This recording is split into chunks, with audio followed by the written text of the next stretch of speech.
Grand meeting au Zénith à Paris pour le candidat communiste. Les critiques de Robert Rue étaient ciblées contre la droite. Il était entouré des 4 ministres PC du gouvernement. Et Marie-Georges Buffet a lancé un appel pour la paix au Proche-Orient. Stéphane Grand, Romuald Rat. Robert Rue s'est fait désirer, puis il est arrivé avec Marie-Georges Buffet, son alter ego féminin. Un long bain de foule pour communier avec le peuple communiste. Puis il y a eu un instant de recueillement pour les 4 camarades tombés à Nanterre il y a une dizaine de jours. Tout cela sous les yeux de Jacqueline Fraisse, visiblement touchée par cet hommage inattendu. Mais la campagne a repris et comme Robert Rue est un homme galant, c'est Marie-Georges Buffet qui a ouvert le bal, développant un véritable plaidoyer en faveur de la paix au Proche-Orient.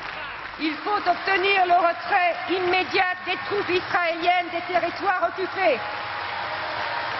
Il faut préserver la vie et le rôle de Yasser Arafat, sans lequel aucune issue politique n'est envisageable.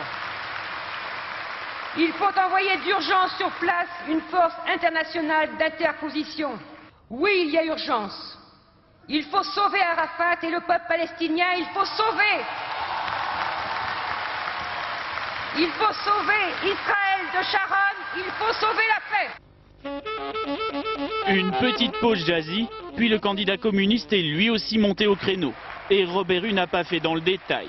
Une salve d'attaques répétée contre le candidat Jacques Chirac, paroles sans musique. Au-delà de l'image qu'il se donne, la pensée et l'action politique de Jacques Chirac sont complètement inspirées des dogmes du libéralisme. Quoi qu'il en dise, il épouse totalement les rêves de revanche du baron Sellière, du MEDEF, du milieu de l'affairisme et de la finance, des nantis et des puissants. Jacques Chirac, c'est sans doute super menteur, mais c'est surtout super réac. Mais pas un mot sur Arlette Laguiller qui affole pourtant les compteurs et empoisonne perpétuellement la campagne de Robert Rue. Elle est à 10%, lui à 5 points.